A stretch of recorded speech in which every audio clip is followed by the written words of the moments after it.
咱即届要来介绍一个片音，即个片音呢，就是咱咧讲包仔内底包啊，迄个啊吼啊，红婴仔的伊拢有一个足明显的片音。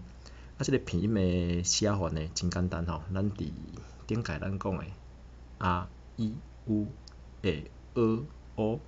你因为是一个片音吼，这真好记，你著甲唱悬起哩吼。所以咱伫遮写一个安尼叫做啊、i、u、e、o。不过呢，伫我所知影台语内底吼，还佫有教材内底吼，咱无即个音，咱其实嘛无即个音，咱敢若 o， 咱无即个音，咱有啊、i、e、o。咱咧写即个 o 吼的时阵吼，伊有一个点伫遮吼，安尼你伫写甲音刷顶悬吼，变甲足复杂。所以基本上等者咱后壁嘛佫会当看到差不多的即个写法吼。那即个音本身伫台语无吼，咱会简化即个写法，咱直接用即个来写即个。意思是啥呢？伫即个所在啊，咱就较简性来写，咱会甲即个加即个即个音吼，咱就直接就甲读做即个吼，困的红婴仔困的所以你若以后看到即个字无毋对，伊家己单独出来的时阵是毋是 o， 但是伊若加一个即个唱悬的即个片音吼，咱就甲读做吼。反正你若会晓讲台语，应该知影咱无即种音吼，真奇怪，咱有即个音。所以咱遮呢写来，咱就变成有安尼，咱有包的咱有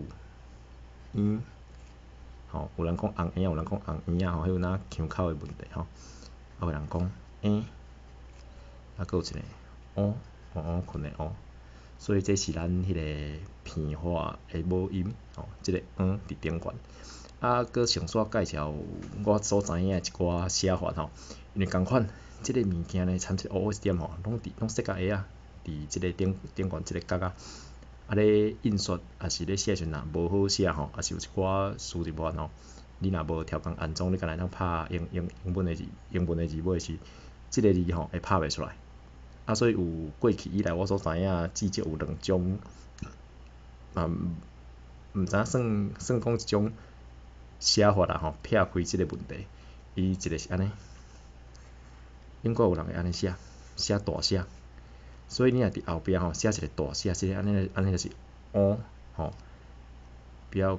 讲头前即个是安尼即个是即个是毋过有人感觉安尼写无好写吼，安尼无好看吼，毋是无好写，安尼无好看。所以有个人就甲即个物件呢降落来。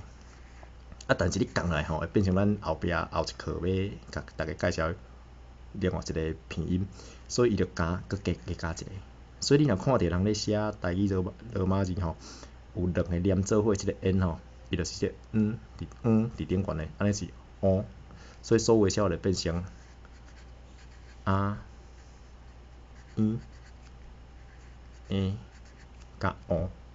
所以简单讲就是，这是本地写法吼，伫顶悬一个小 n。另外一种写法是写一个大写的。另外一种即马较普遍的，我所知影是一种写法吼，就是2个小写 n 连做伙。